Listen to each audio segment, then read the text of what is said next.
Hoy nos adentraremos en un territorio lleno de emociones, de memoria y sobre todo de resistencia, lucha y resiliencia. Medio siglo ha pasado desde el golpe cívico-militar en Chile y aunque el tiempo haya avanzado, las heridas en muchos y muchas aún persisten. La justicia transicional, que se entiende como el esfuerzo que hacen los estados por construir una paz sostenible tras un periodo de conflicto, violencia o violación masiva y sistemática de los derechos humanos, no es posible sin que esto tenga verdad, justicia, garantías de no repetición, que incluye los cambios en las instituciones y la reparación de las víctimas. Es por esto que en esta edición nos detenemos a reflexionar sobre un aspecto crucial en la reconstrucción del tejido social, la reparación a las víctimas y sobrevivientes. ¿Cómo ha sido este proceso? ¿Qué acciones se han tomado desde el Estado para intentar sanar estas heridas? Y más importante aún, ¿qué pendientes tenemos como sociedad con aquellos y aquellas que vivieron en carne propia los horrores de esos años oscuros? Acompáñanos en este viaje de reflexión, memoria y compromiso con la verdad, la justicia y la reparación. Soy Jazmín Valdivia, encargada del Departamento de Planificación de la SECPLA. Buenas tardes a todos y a todos quienes nos escuchan a través de la radio de la Alcaldía Ciudadana este viernes 22 de septiembre y bienvenidos a una nueva edición de este programa especial 50 años después, Reflexiones y Memorias de Valparaíso.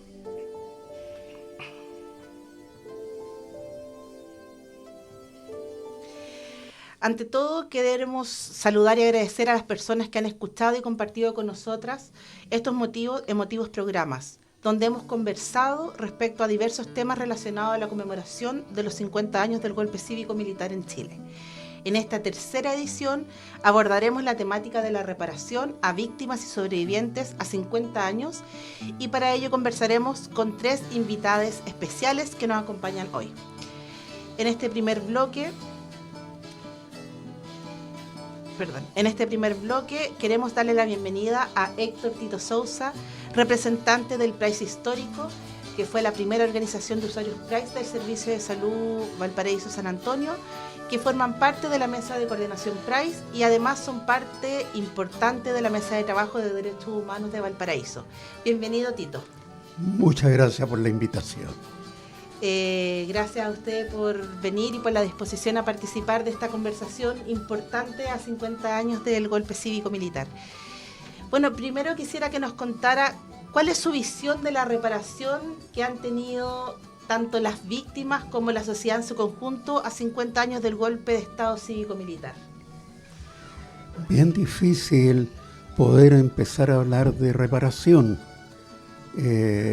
pero bueno, nosotros comenzamos, ¿no es cierto?, con una reparación cuando se hacen los programas RETIG y el programa VALECH, que nos reconocen como personas víctimas sobrevivientes de una represión brutal, como fue lo acontecido a partir del año 73, del 11 de septiembre, hasta el año 90, inclusive un poquitito más.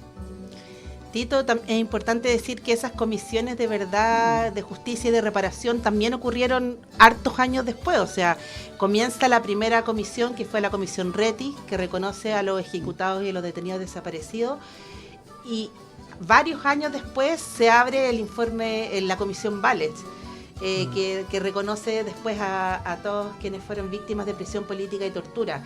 Eso también fue parte de... No fue gratis, no fue fácil. No fue fácil, absolutamente. Acrecentó incluso, ¿no es cierto?, la desesperanza, el pensar que se iba a producir un olvido cuando todavía las heridas estaban abiertas. Pensemos que muchos de nuestros compañeros, yo digo compañeros, dentro del PRAI le llaman usuarios, pero somos compañeros. Son personas que todavía buscan que se encuentren a sus seres queridos, a sus amistades. Y esas son heridas que nos mantienen abiertos, nos mantienen alerta, nos mantienen a muchos en agonía, en una agonía permanente. Así es. Bueno, también hay muchas personas que al momento de que se abren estas comisiones de verdad y de justicia y de reparación, tampoco estaban preparadas para hablar. Entonces, de alguna manera, las víctimas y los sobrevivientes han tenido que adaptarse a los tiempos, digamos, burocráticos del Estado, y las personas que años después se han sentido preparadas para hablar o para abrir ciertos temas que muchas veces ni siquiera lo conversan o lo comparten con sus personas más cercanas, en el fondo no han sido todavía reconocidas y reconocidos como víctimas, como sobrevivientes de la dictadura.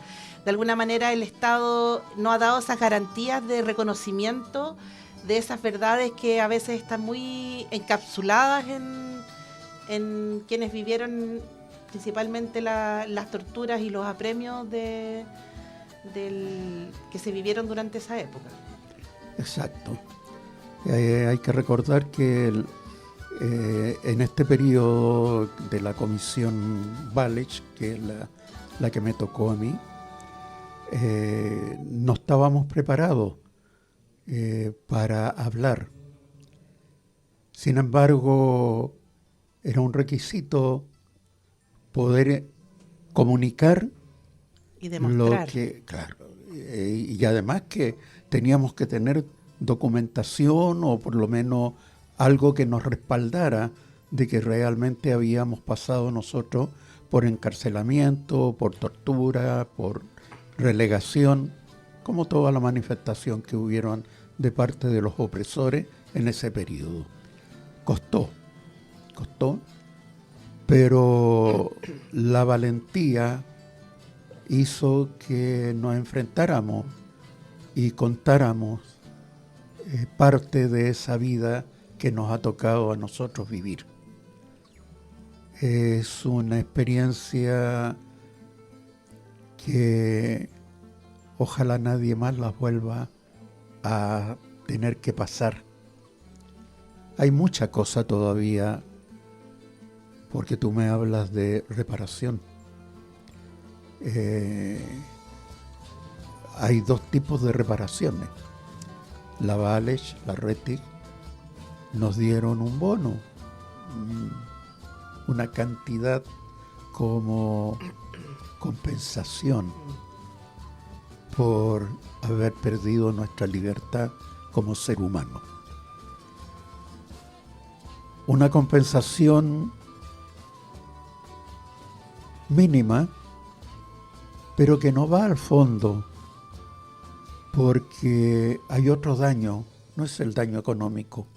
Es cierto que muchas personas perdieron sus trabajos, no tenían cómo poder volver a incorporarse a la vida activa, porque ya llevaban un estigma. Fue preso político, fue relegado, por lo tanto no teníamos la misma condición para postular a un trabajo. Por lo tanto, eso ya viene siendo parte de lo que tenía que repararse. Nosotros en Valparaíso, los que somos profesores, tuvimos la gran suerte que al volver a una democracia entre comillas, la Corporación de Valparaíso reintegró a aquellos compañeros que habían sido exonerados y pudieron volver a su vida de trabajo. Pero no todo el resto de la sociedad pasó lo mismo. Entonces ahí vamos hablando que hay reparación y reparación. Hay una reparación económica para algunos, para los que son Walech, para los que son Rettig. Pero hay muchos compañeros que no han podido calificar y por ende esa reparación tampoco la tienen. Y por otro lado, tenemos esta otra reparación, que es la reparación a la que nos compete a nosotros en salud, que es una de los estigmas más grandes que pueden tener aquellos que pasaron por la prisión, por la tortura, por la relegación. Sí. Vamos a tocar ese tema en unos minutitos, Ya. pero también que en el fondo quisiera complementar lo que usted estaba mencionando, también diciendo que es importante también el tema de la verdad y la justicia, que yo creo que son dos patas de este entramado que se entiende como justicia transicional, que también están en deuda en Chile. Han habido muy pocos casos que han sido exitosos en términos judiciales. Sabemos además que las responsabilidades de los crímenes que se cometieron en el fondo no han sido, no han estado en el fondo en prisión, no han pagado con cárcel aquellos verdaderos responsables también de dar la dirección de estas acciones, que fue una violación sistemática, no fueron hechos casuales. Y lo más importante, que tiene que ver con la verdad, con el establecimiento de una verdad que de alguna manera no deje o no aísle a las personas que fueron sobrevivientes como personas que están como que están pegados con un tema, sino que en el fondo son hechos que pasaron, y hay muy pocas como estas instancias de verdad, sitios de memoria en Valparaíso. Yo creo que eso también es importante dentro de la reparación. Por supuesto que es importante, tomando en cuenta, ¿no es cierto?, que la Comisión Bales quedó con un problema, que es 50 años de silencio. Por lo tanto, los nombres de muchos de los torturadores están ahí guardaditos. No hay reparación en ese sentido, cuando tú ves que la justicia en muy pocos casos ha fallado realmente a favor de las víctimas. Generalmente los victimarios salen triunfantes. Por lo tanto, en ese sentido la reparación no está. No está la reparación. Mientras no haya una justicia real, no podemos hablar de una reparación efectiva. No, y además de los relatos, porque en el fondo los sobrevivientes y víctimas tuvieron que demostrar, buscar documentos, buscar relatos, reconstruir sus propios relatos, que muchas veces ni siquiera por sí mismos habían estado haciendo esa reconstrucción, porque era algo que querían olvidar, y después en el fondo de alguna manera este pacto de silencio se apropia de esos relatos y los deja en un silencio solapado, guardado, en el fondo como que se está protegiendo esa verdad que tanto les costó decir y enunciar a las víctimas. Claro, en algunos momentos lo han dicho, yo no doy nombre, pero dijeron que era para resguardar la privacidad de las personas. Por esa razón estaban los 50 años de silencio. Pero muchos de los que hemos pasado por este periodo no queremos que esté en silencio, porque la sociedad tiene que saber qué es lo que realmente pasó con nosotros durante ese periodo del 73 hacia adelante. Por lo tanto, lógico, aquel que no quiera que se den a conocer su situación, guardémosle el respeto y no lo demos a conocer. Pero todos aquellos que sí quieren de que se sepa la verdad, denle la posibilidad que ese silencio se acabe. Tito, me gustaría que nos contara del trabajo que realizan con el PRAIS histórico y específicamente con la mesa de coordinación PRAIS, que reúne a muchas organizaciones de usuarios y de personas que son del programa PRAIS. Cuéntenos cuál es el trabajo que han realizado y cuáles son sus actuales luchas. Bueno, el PRAIS histórico es un grupo de compañeros que se formó gracias a un psicólogo, que yo en estos momentos no me recuerdo el nombre. Sé que uno de ellos era un doctor Pinto. Rubén Pinto, que instó a que los que iban en ese momento al hospital Jean-Marie Terry, ¿no es cierto?, a que se juntaran, se organizaran, para que hablaran, para que presionaran también por una buena atención. Y es así como nace la primera organización PRAIS de usuario. Cuando estaban ahí al lado del Palacio de Justicia. Exacto. Con el tiempo, ¿no es cierto? Bueno, nosotros, el ser humano, somos muy especiales. Y con el tiempo empezaron aquellas ideas de querer liderar, no reconociendo a otros líderes, y llega un momento en que esto se quiebra y se fracciona en dos grandes grupos. El grupo al cual yo ingresé, no soy de lo originario, al cual yo ingresé, es el PRAIS histórico, pero por otro lado quedó otro grupo que era el PRAIS de derechos humanos y que tenía un nombre más o menos largo. Pero ¿cuáles son esos? Sí. ¿Cuáles son las principales, en el fondo, demandas que han tenido con el programa PRAIS, tanto acá en Valparaíso como a nivel nacional? Las demandas vienen a raíz de las normas técnicas que nos rigen, que son las normas 88. Estas normas a nosotros nos daban la posibilidad de tener un equipo de profesionales que iba de acuerdo a la cantidad de usuarios que tiene, ¿no es cierto? Los especialistas estaban prácticamente determinados con asistente social, psiquiatra, psicólogo y un médico general. Y en el caso de Valparaíso, esta organización PRAIS quedó bajo la dependencia del Hospital El Salvador. Con el correr del tiempo nos vamos dando cuenta de que la cantidad de usuarios que tiene son mayores que los profesionales que nos destinaron. Y ahí empiezan entonces los primeros grandes problemas al ver que las atenciones eran muy dispares, en el sentido en que no daba abasto para la cantidad de atención que tenía.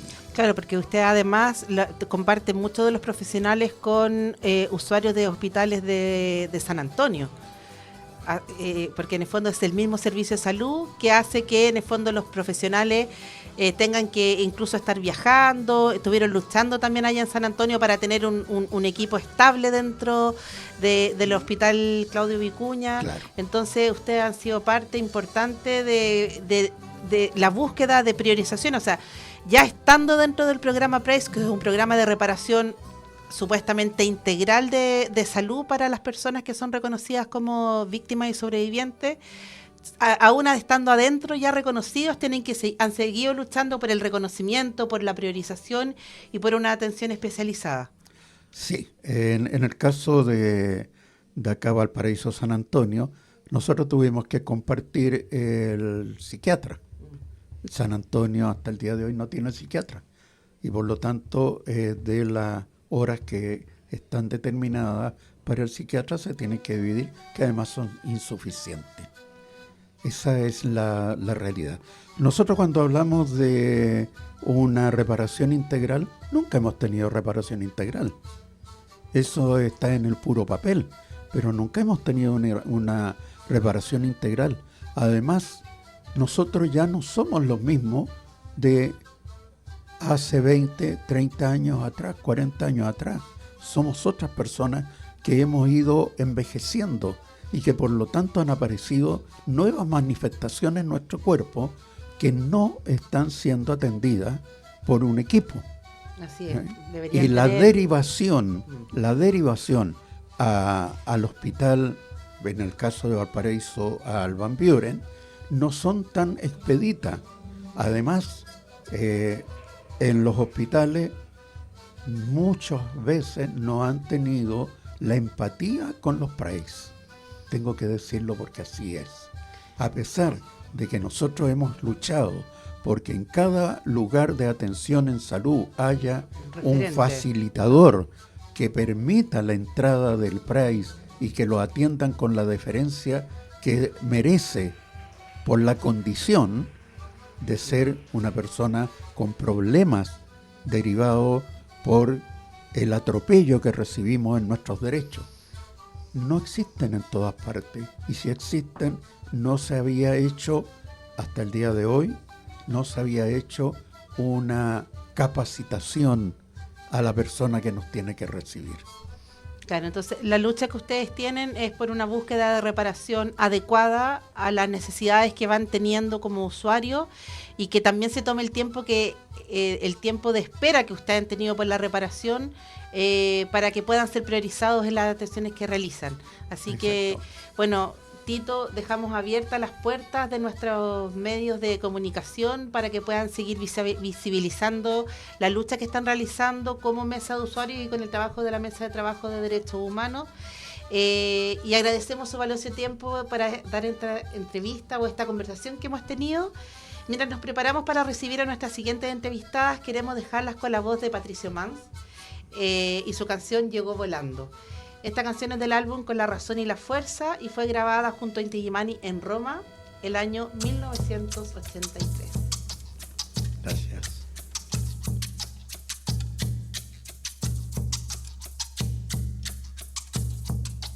Llegó volando el cuervo sobre mi suelo para sembrar las ruinas y el desconsuelo. Durante largos siglos los yanaconas le entregaron las llaves de la corona.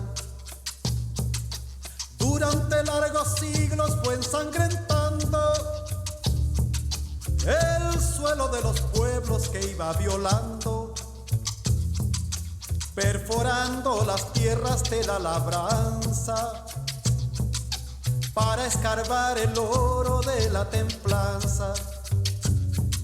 Se limpió las dos manos con mi bandera y no faltó en mi patria quien aplaudiera, porque hay desventurados que por migajas besan la bota sucia que los ultraja.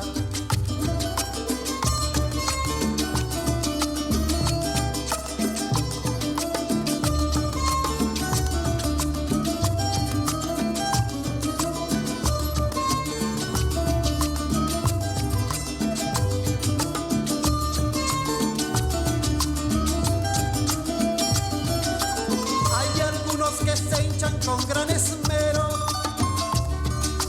sirviendo la codicia del extranjero, y otros que se solazan por mil dinares, entregando su pueblo a los militares. Un paredón exijo con cal y canto para que el pueblo juzgue de tanto en tanto. Mientras llega la aurora tarde o temprano, justiciando el dolor indoamericano. Llegó otra vez volando el cuervo insaciable, trayéndonos su sombra interminable. Pero no está lejano el día inclemente en que nos levantemos contra los sables para anunciar la aurora del continente.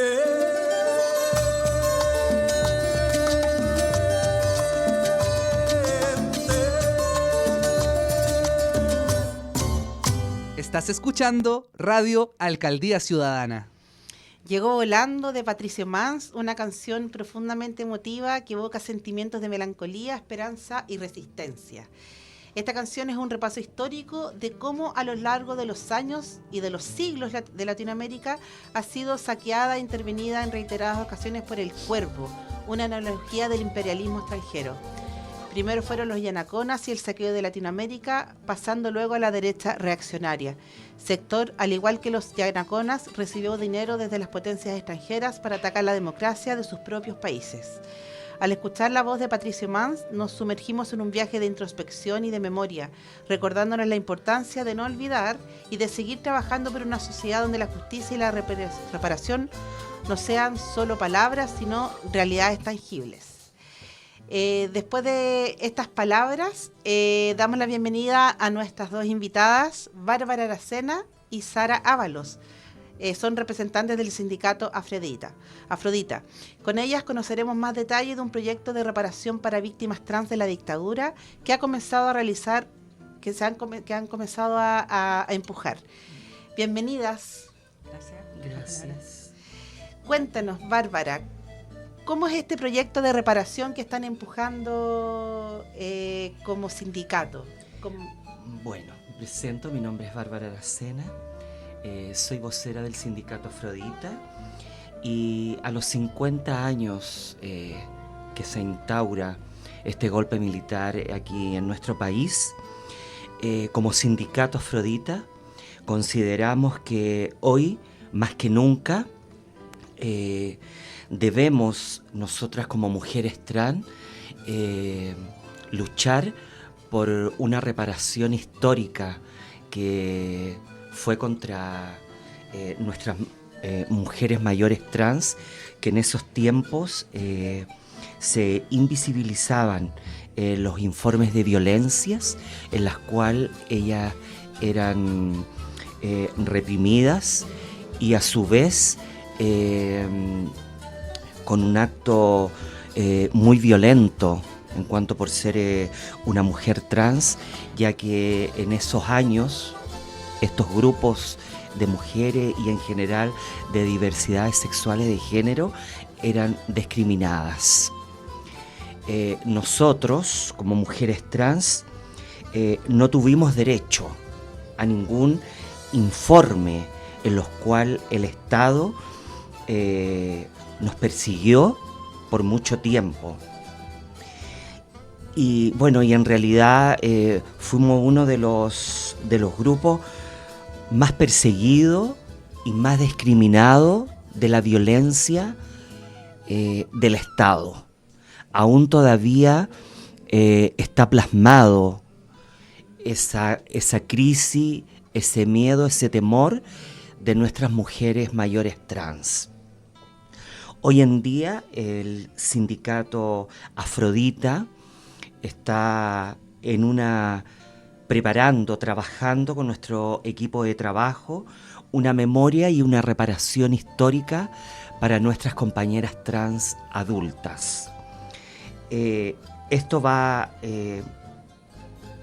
a llevar y va a conseguir también que nosotros queremos plasmar y queremos instaurar una demanda en contra del Estado para que se repare el daño, la parte física, social y cultural de nuestras socias adultas. Con esto y este año 2023 estamos impulsadas en trabajar en proyectos, y nuestro primer proyecto es un archivo histórico del sindicato Afrodita en la recopilación y en la narración de cada una de las sobrevivientes mayores que hoy tiene el sindicato.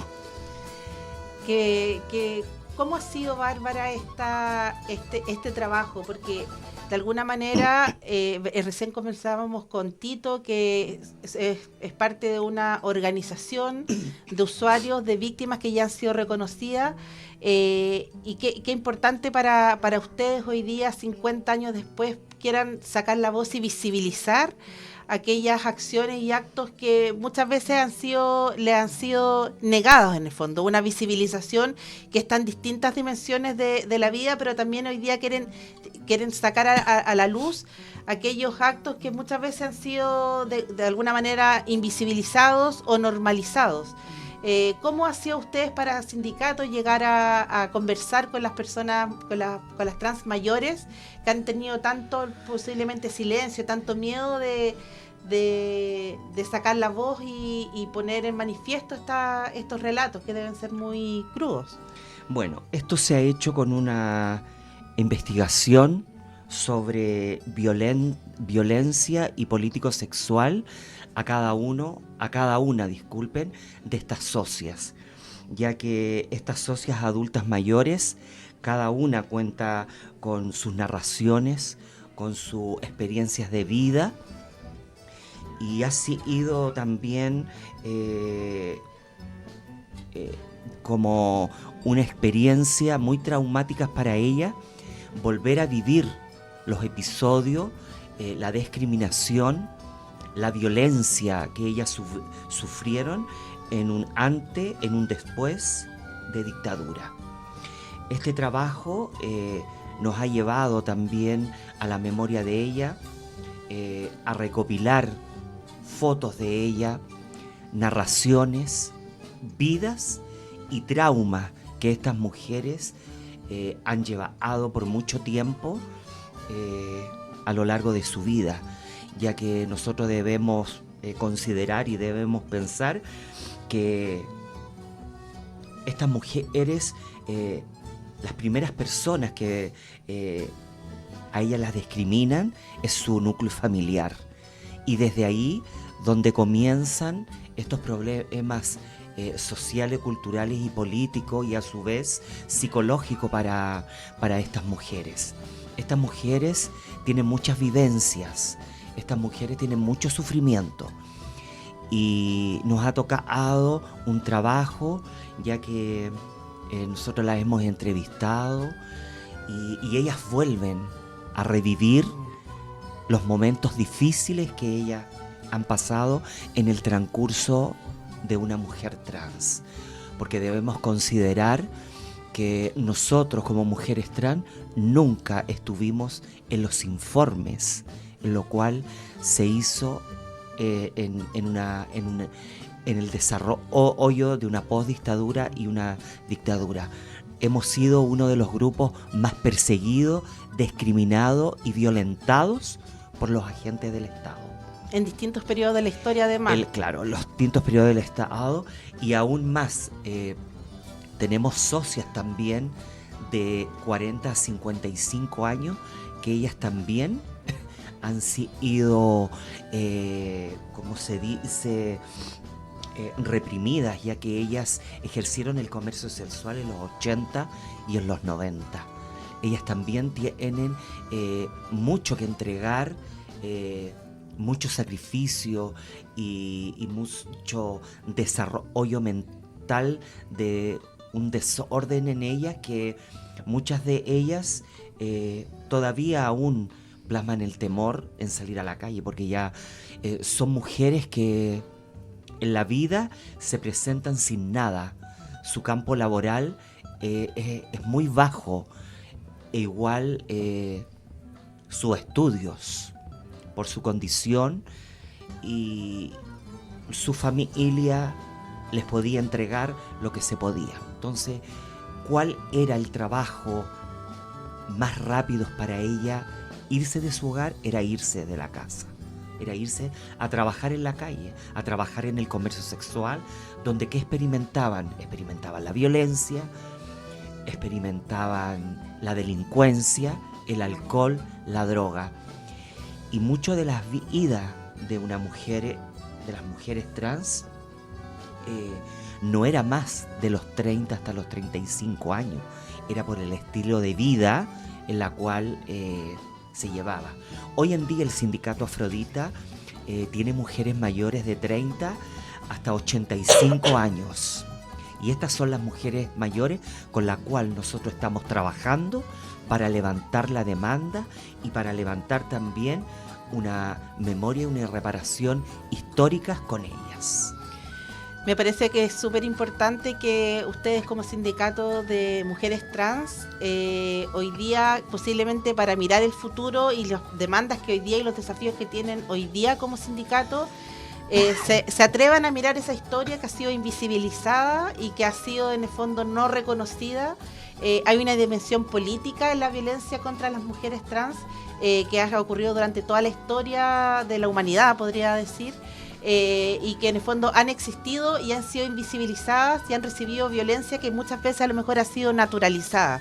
Entonces me parece que es muy importante y relevante que hoy día estén buscando distintas formas de visibilizar Primero, ustedes como sindicato, como una agrupación que trabaja directamente con las socias más mayores, rescatando su relato y que estos relatos puedan ser parte de este archivo, pero también que puedan buscar una búsqueda de reconocimiento y de justicia. Cuéntenme un poco sobre esos dos. En el fondo son dos proyectos que tienen un mismo o sea, parten de esta constitución de relatos, que no los toman externos, sino que los toman el mismo sindicato, sus mismas compañeras que en el fondo que se interesan en esta historia y que quieren construir este archivo. ¿Cómo han pensado, cómo han imaginado este archivo? Bueno, nosotros tuvimos la posibilidad y fuimos invitadas por la Seremi de la Cultura y las llevamos a ella, al Archivo Nacional, a Santiago.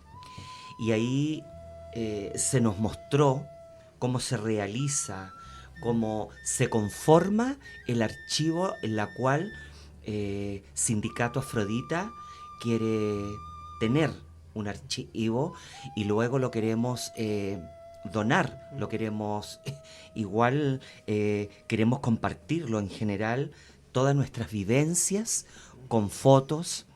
El compromiso nuestro es que, bueno, seamos vistas por todo el mundo en general. Como esto va a ser un archivo histórico, va a tener la vida de cada mujer desde el comienzo de ella, desde que son niñas, cuando pasan por su adolescencia, cuando ya se van a la calle, y hasta ahora, hasta como ellas llevan su vida ahora.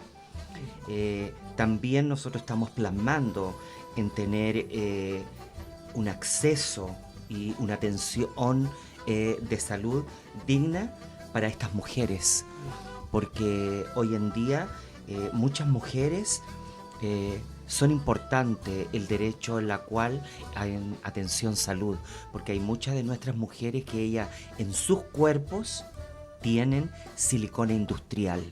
Entonces nosotros queremos plasmar eso, una buena atención en el politrans, en lo cual nosotros también pedimos en la demanda y en esta reparación que ellas también se contemple el acceso a las terapias hormonales del proceso de nuestra socia o de aquella joven que está iniciando su proceso de transición. También queremos también plasmar y queremos poner énfasis también en la terapia por el VIH, porque tenemos muchas socias también que conviven con el VIH, y eso para nosotros y para ellas también es importante, porque nosotros queremos tener que nuestras socias tengan una vejez digna.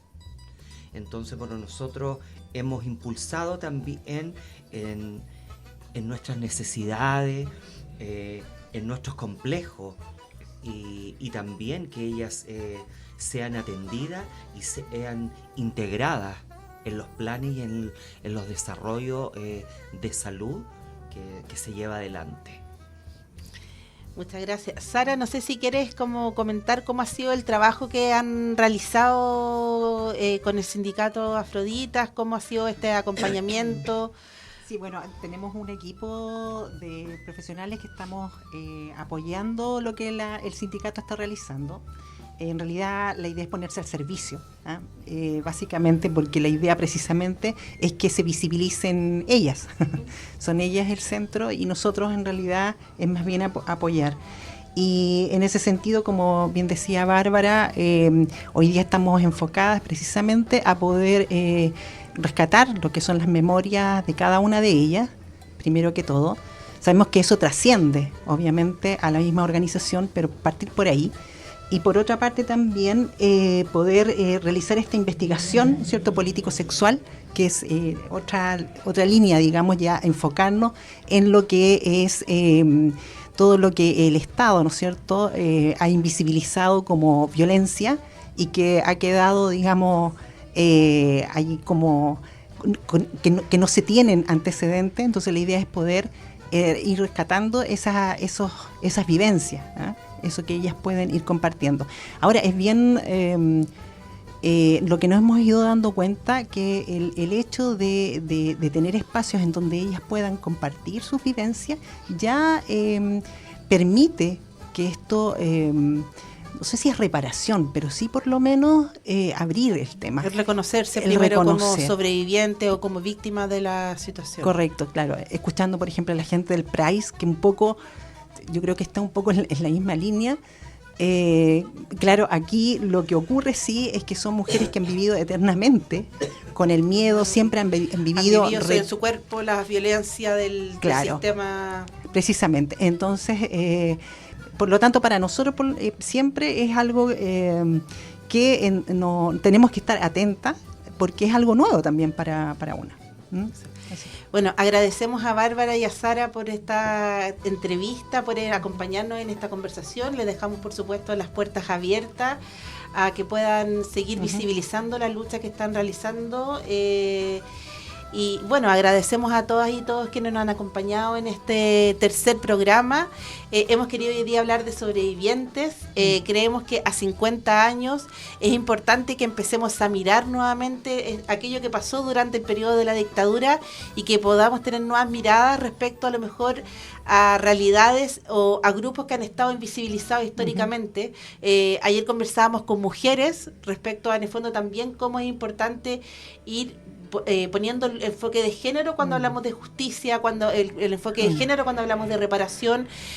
Hubo grupos que estuvieron muy invisibilizados también, como las niñas, niños y jóvenes, que tuvieron también que luchar para ser reconocidos como sujetos políticos que recibieron la violencia del Estado. Entonces hoy día quisimos invitarla y conocer un poco del trabajo que están realizando por esa búsqueda de reconocimiento, de entender también que la violencia que vivieron fue una violencia que tenía que ver con esta violencia de Estado que fue sistemática sobre los cuerpos, y que los cuerpos trans también fueron, en el fondo, cuerpos que fueron que son cuerpos políticos que quieren decir algo y que el Estado en algún momento trató de callar con violencia.